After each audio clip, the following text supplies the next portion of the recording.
Well, now here's an unusual sort of horse story from the farm, and it contains a question as well. Has anybody ever heard or seen such a thing? When I was a kid, I'd just crawl around the farm all day long. I didn't have extra curricular activities at school, or in the summer months go to a day camp down at the park or something. I'd wander around the farm with a hunk of salt in my pocket, eating apples or berries or wild grapes, whatever was in season. And in those days, there were a lot of groundhogs here in southern Ontario, like a lot. The fields were thick with them. You'd see them on the sides of the road as they left the nest and moved out. And I'll come back to that in a moment. We don't seem to have them. The only place I see groundhogs now over the last 15 years in these parts is in towns and cities and industrial areas often.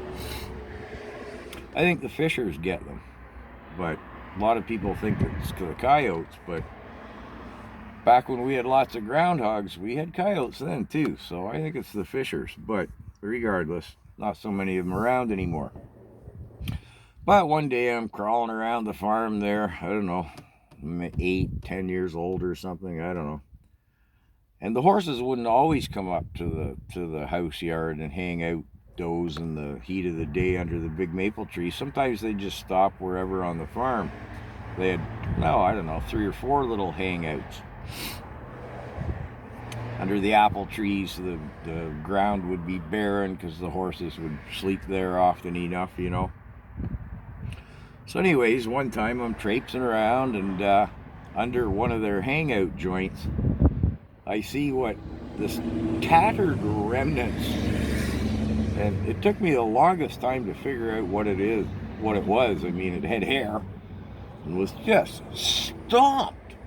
I mean, stomped into this barren dirt under these apple trees. And it took me the longest time to figure out. I didn't know if it was a raccoon, a groundhog.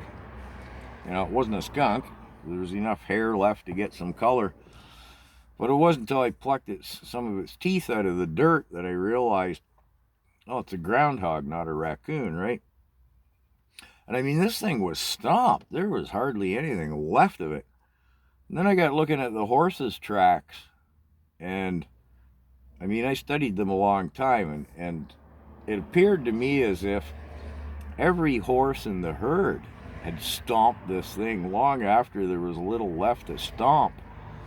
By the time they got down to the tail end of the pecking order, the herd hierarchy.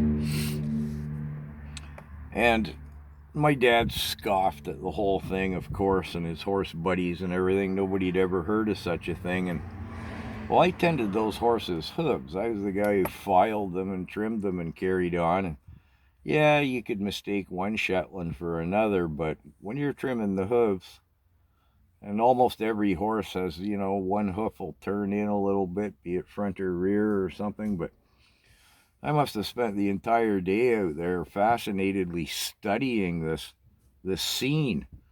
And again, I'm certain every horse in that herd had taken its turn on stomping this thing.